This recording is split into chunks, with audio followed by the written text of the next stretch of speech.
Awesome. Hey, Benjamin, how's it going? Hi, thanks for having me. Glad to be here. Yeah. Hey, thank you so much for taking the time. I'm sure you're a very busy person, and we really appreciate it. Looking forward to the conversation today. Yeah, definitely. It's such an interesting topic. I feel like I can speak for hours on contact center automation and voice AI. So yeah, really happy to be here. Awesome, awesome, cool. Well, hey, I like again, really appreciate your time and want to be mindful of it. On these episodes, Benjamin, I always ask people. It's kind of an intro to you. What was your first ever job? So would love to get some insight into, what your first job was, maybe a lesson you learned from it that you carry with you today.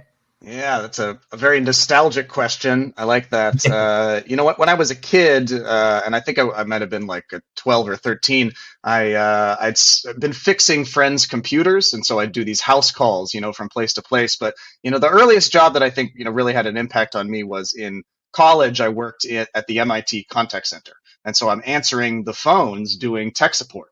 And so your friends are calling in, and your professors are calling in, and when they've got an interesting or a weird question, I loved it. If it was a hard thing I'd never, heard before or required some research like that was really exciting.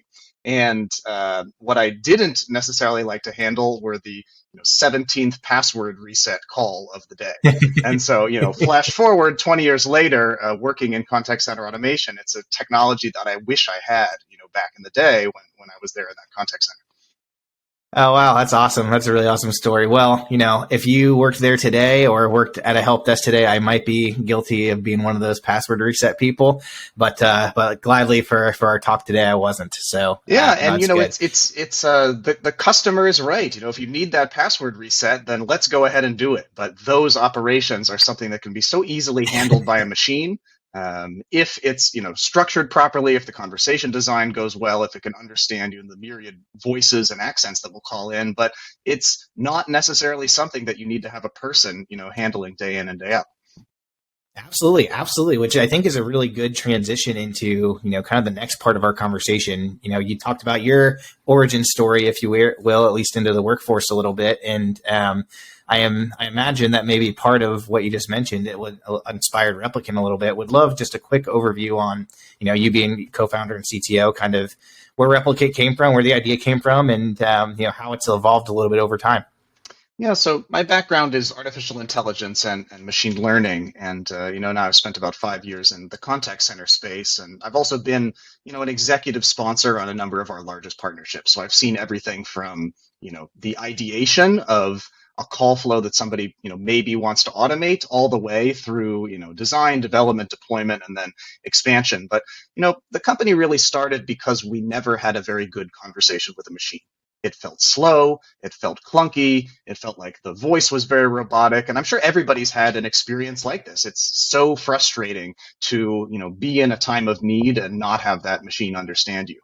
And we really believed that we could do better. There was this whole deep learning revolution of 2015, 2016. We've got fantastic technologies out there, but there was another piece that felt like it was missing. Mm-hmm. And for years, I had worked in the world of AI and ML, and I've also had a lot of experience working in the art world and with art galleries. I got a little bit frustrated with the world of technology, after having an acquisition of a company that went to eBay. And, I said, I want to take a little bit of a break, took a left turn, and, started this art gallery of computer code. And that was really a great way to explore what is it like to pair a software developer together with a sculptor and see what they'll create together, and just make this technology, for its aesthetics and for its beauty.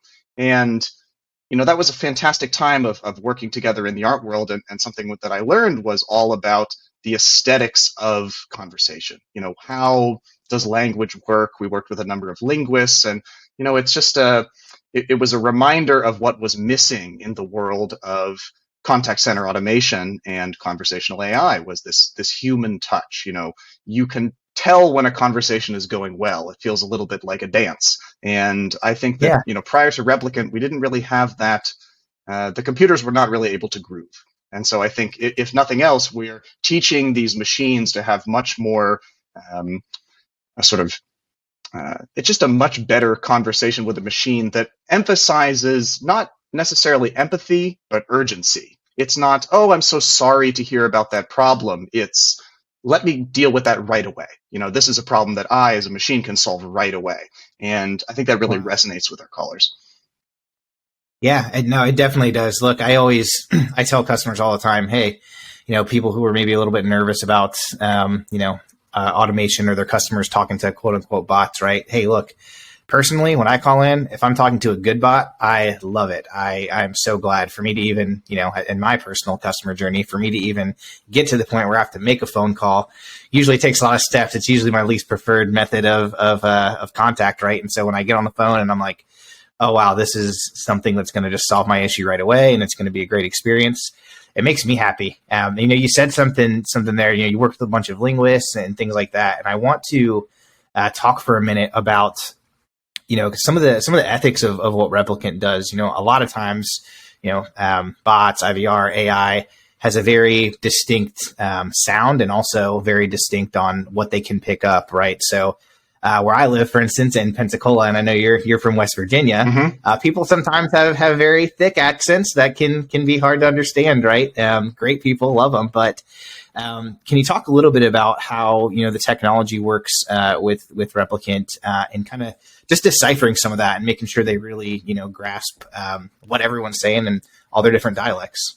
Yeah, understanding equitably, all of the different voices that are going to be calling into a system like this is so important. We work with a Yeah. number of quick serve restaurants. So, if anything breaks in a fast food restaurant, the menu boards have a problem. You have a problem with your point of sale system. There's something wrong with the drive through. People are calling in and they're getting to Replicant. And, what I don't want to happen is that a certain person who calls in and maybe sounds like me gets service immediately, but another person who's got a different accent, a different way of speaking calls in and has to wait, for a person because the machine can't understand them. And there are many sort of technological pieces that we've built from custom transcription models to be able to transcribe a variety of voices better through the NLU, the natural language understanding brain that takes what you've said and then understands what to do with it. You mentioned I'm from West Virginia. No one gives you yeses or nos in West Virginia. It's y'all got it, boss. And so, you have to have a system that's flexible enough to take these myriad ways that people speak and be able to understand them sort of equally. And I think that follows through into a voice that everyone can understand as well, and having the expressiveness there. And the other side of the ethics piece is deciding what calls a machine should or shouldn't take. I mentioned earlier, emphasizing urgency over empathy, but there are a Mm-hmm. number of situations where, let's take roadside service. You're on the side of the road, you call in, you get Replicant. Immediately pick up. There's no hold time. You don't have to wait for an agent. But if we hear that you've locked your keys in the car, the first question we're going to ask is there a child or a pet or somebody in the vehicle? And if there is, let's immediately get that over to an agent, because this is now Yeah. perhaps a life and death situation. Every minute matters. We could, of course, take this call end to end, but we don't want to. We think that this is something where we want to, reserve agents. We want to reserve the humans who, can provide that empathy, can provide that creativity for the caller. Yeah, no, that's awesome. And I think, one of the kind of common myths about automation and AI, especially in the contact center, is that, automation is going to replace agents, or, robots are going to take all of our jobs, right? In more common theme. And so, could you expand on that just a little bit too, and talk about, how the goal of Replicant isn't necessarily to replace your entire contact center. In fact, it enhances, kind of the agent and customer experience. Yeah, I think if you look at these dual hiring challenges that contact centers are facing right now, you've got more and more call spikes that are due to pandemic stress, supply chain issues, weather problems, and particular outages or cybersecurity threats. And so there's all these issues that are causing calls to spike in a contact center. And at the same time, you've got a reduction of agent capacity from the Great Resignation, from hiring challenges and just sort of difficulty getting people, to stay, and attrition issues. Maybe you've got wage inflation, and that's a problem for folks. And so you've got kind of a crunch on both sides. You're getting more and more calls into your contact center, and you're having a harder and harder time, retaining agents. And so when you think about contact center automation, it's really how do we automate these tier one customer service calls on really whatever channel people are coming in on. It could be voice, it could be chat, it could be SMS. So you Yeah. empower the agent to focus on the more complex and the nuanced challenges. And the result of that is, yes, you may have um, a contact center that had 1,000 agents pre-COVID is probably not coming back with 1,000 agents, but for the people that they retain, they're able to pay them more. They're able to make sure that they can level them up with skills and keep them sort of more and more in line with exactly the kind of challenges that the customer is calling about. And when we speak to the agents, just as I did when I worked in a contact center, I wish I had a robot that could take these minutia calls, because that's not what's necessarily rewarding about the job. Yeah, no, I completely agree. And I think another thing, some people kind of think of, or, the skeptics, talk about when they talk about automation is that, well, hey, this all sounds great, but it really relieves contact centers and doesn't so much, help agents out, right? It's either going to replace them or take their jobs, kind of like we've talked about. But I would love to dig a little bit deeper into, day of a life in an agent. You have some experience, which is awesome, being one, but, allowing them to focus on some of the more critical things, why that, makes a lot more sense for them versus handling things like you mentioned, 17 password resets. Mm-hmm, mm-hmm. Yeah, we had I got to speak with one of our great partners the other day, Mike Bowman over at ECSI, and they do loan servicing. And so, they're getting a flood of calls that are happening around tax season, and this is people have got questions about their 1098T tax forms. And, it's pretty technical language that people are using. So I think it again speaks to our abilities in custom transcription models and the NLU brain to really understand, all these crazy forms that people are talking about. But Mike told me that they no longer have to do seasonal hiring, just to handle this kind of flood of calls. And so if you think about, the stress of a business having to, interview 500 people so that, maybe 250 people will take, a potential job, and maybe you keep 100 of them that all have to be, kind of removed and then rehired, for the next season. They can onshore a lot of their contact center workers. They can pay them more. They can level them up and upskill them. And it isn't such a kind of seasonal hiring job anymore. It's something where you can stay in the contact center longer. I've seen some numbers where attrition rates in contact centers are as high as 70%.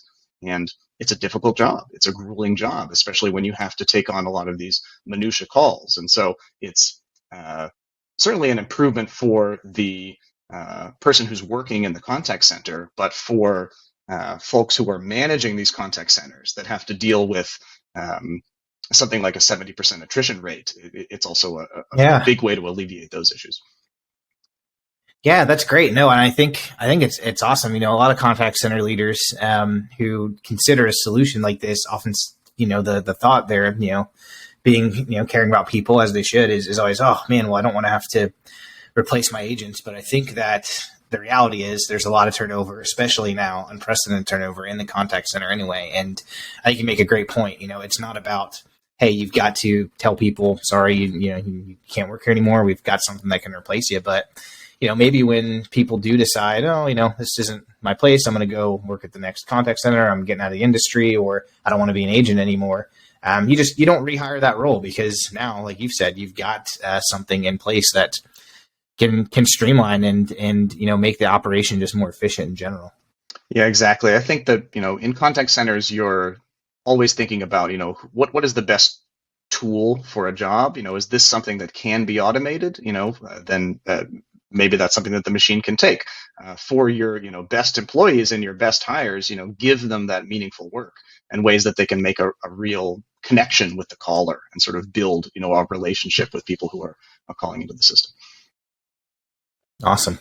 Yeah, Benjamin, one other thing I would really love to talk about is, you mentioned all the changes in the contact center space. And I mean, heck, even just Replicant in itself and technology similar to this is game changing. But looking ahead a little bit in the next maybe 1 to 3 to 5 years, any plans for Replicant specifically? And if you don't want to share that, that's fine. But where do you kind of see the market evolving and going? What's the next iteration on just contact center automation?